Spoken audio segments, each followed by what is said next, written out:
to have conversations. And I think it's apparent, abundantly clear, that there has been a great divide between the players and our commissioner or the league office in order to have productive conversations. And now Nafisa's statement that she made in her exit interview is accountability. WNBA players never want to throw out all the smoke. They don't. They only do it when necessary. They're always strategic. They're always calculated. You talk about the t-shirts they wore at All-Star. That was a collective decision. These are members of the executive committee of the WNBA making these statements. And obviously, they understand them. Okay, listen, you are not going to believe what just went down. Picture this. Adam Silver slams his hand on the table so hard it cracks, stares straight at Cathy Engelbert, and says with ice in his voice, "You crossed the line." In that one moment, everything collapses. This is about 4 players, secret orders, and threats so disturbing that the entire fictional WNBA world freezes. Tension had been building for weeks. Players walking on eggshells, fans furious, sponsors demanding answers. But nobody saw the explosion coming. Then the rumors hit. 4 of the league's brightest young stars suddenly gone with zero explanation. No press releases, no statements, nothing. The league office just went dark. Whispers spread like wildfire. This wasn't a regular roster change. Someone powerful ordered it. Reports leaked that, in this wild fictional universe, Cathy was furious over how independent the players had become, how the spotlight was shifting, how tight the locker rooms were. So she allegedly sent a secret internal agent on a twisted mission, pressure the players, scare them, force them into silence, and remove them quietly. But secrets like that, they never stay hidden for long. They never stay hidden for— At the end of the day, she's worried about her. In all of her statements, it's all like, well, I got us here and I should. And Cathy, no one cares. Literally, no one cares.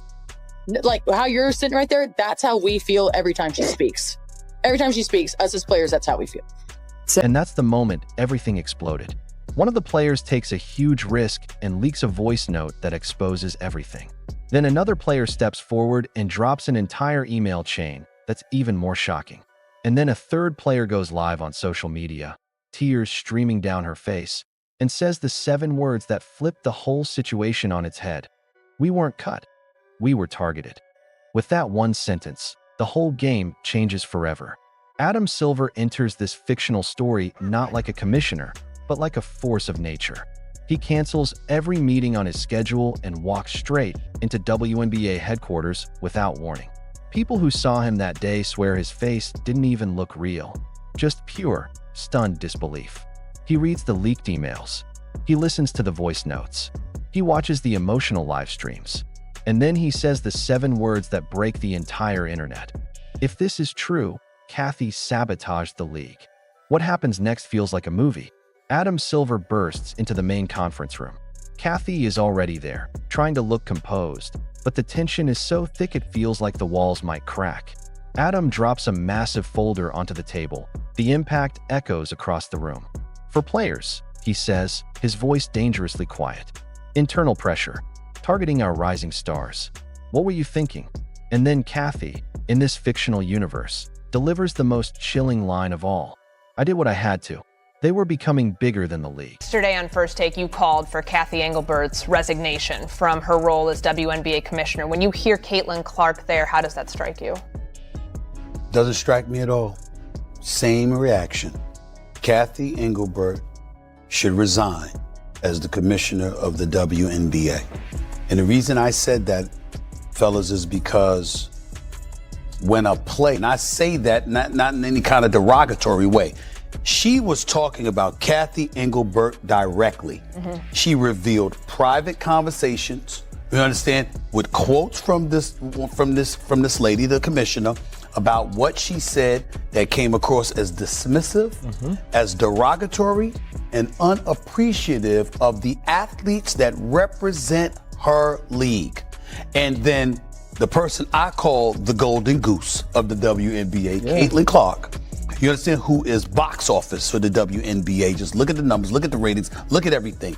For her to come out and said, Fee said it all. She's letting you know that Napheesa Collier didn't lie, she didn't mince words, and she didn't misrepresent what the collective body of the league is feeling about this commissioner and her leadership.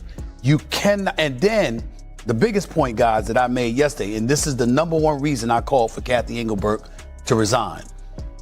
I don't care who it is. If somebody calls you out publicly and you're in a leadership position and you've been called out publicly and attacked that way, you don't give what I said was that weak ass response that Cathy Engelbert, I'm gonna say it again because people thought I stuttered just that. I don't know how because I don't stutter. Weak ass comeback. I'm gonna say it one more time. Weak ass comeback. That's what she did. When you were attacked like that, what you did was provide fodder to the belief that Adam's jaw practically hits the floor.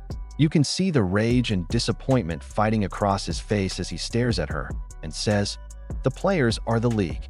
A heavy silence drops over the room, so thick you could cut it with a knife. After what feels like forever, Adam Silver rises to his full height and delivers the final blow. "Cathy, you're suspended." Effective immediately, gasps erupt throughout the building as the reality sinks in. Security steps forward, confirming this isn't a warning, it's happening right now. Phones fly out instantly, and what was supposed to be a private confrontation becomes a viral earthquake ripping through the entire sports world. Outside, chaos unfolds. Crowds gather within minutes. Some fans cheer Silver for taking action. Others cry, devastated over what their league has become. And a massive group chants the same thing over and over. Bring back the players. The investigation goes into overdrive, and what they uncover is unreal. In this completely fictional universe, Cathy had been trying to seize total control of the league's future by pushing out players she thought were too popular, too influential, or simply too powerful in the eyes of the fans. She wanted complete authority, but instead of a quiet power grab, she accidentally ignited a full-blown rebellion. Coaches start speaking out. WNBA legends break their silence. Even referees send anonymous messages. They all say the same thing. This has gone way too far. This isn't a mistake, it's a catastrophe. Inside the locker rooms, the emotional damage is heartbreaking. One player collapses in tears, saying, "We gave everything to this sport, and they treated us like the enemy." Another whispers, "I just wanted respect. Instead, I got punished for it." Fans flood every corner of social media, posting, commenting, and demanding justice for the players. And honestly, they're right to do it. Numbers, when people talked about at the beginning of the season, the high tide lifts all boats or whatever, basically, like if you buy into this, everybody is going to eat. Yet you had people fighting tooth and nail the entire season, not wanting it to be this way because other people weren't getting flowers, or she was getting too much attention, or she gets a special whistle, or I'm gonna check her off the ball here just because. And then her teammate cheers for her for throwing her on the ground. It didn't get better. And it's disappointing to me because it's not every player in the WNBA. And I'm sure that there are many players who are happy to have her in the league. And it's like, if it was my league and somebody was coming in and bringing millions of people, like, I would be excited about that, because you know what? That's a chance for me to impress millions of people who weren't watching this disaster unfold started blowing up the league's phones nonstop. They wanted answers now. Some even threatened to pull every dollar they'd invested. The pressure kept rising until the league had no choice but to face it. That's when Adam Silver makes his final move. He steps forward and declares, "The players deserve protection. The league deserves honesty." And this ends now. A full emergency board meeting is called. Adam Silver stands at the head of the room and lays everything out. Every leaked message, every witness statement, every damning detail. Nothing is hidden. And then he delivers the decision that shakes the entire fictional WNBA to its core. Cathy Engelbert is removed from her position. Effective today, the room erupts. Some people sit frozen in shock. Others look relieved for the first time in weeks. A few even start clapping. But Adam isn't finished. He ends the meeting with a promise that sends a shockwave through the league. The WNBA will rebuild, and we will rebuild it with the players at the very center of everything we do. That announcement lights a fire across the fan base. The 4 targeted players are immediately reinstated and welcomed back to their teams with cheers. Sponsors, watching the league take accountability, renew their partnerships without hesitation. The message couldn't be clearer. The league thrives only when its players are protected and empowered. Adam Silver steps up to the podium for one final press conference. He looks straight into the cameras and says, "This is a new era. No fear, no threats, no targeting, only basketball." The camera slowly fades to black. The story ends, and the WNBA, in this dramatic fictional universe, is changed forever.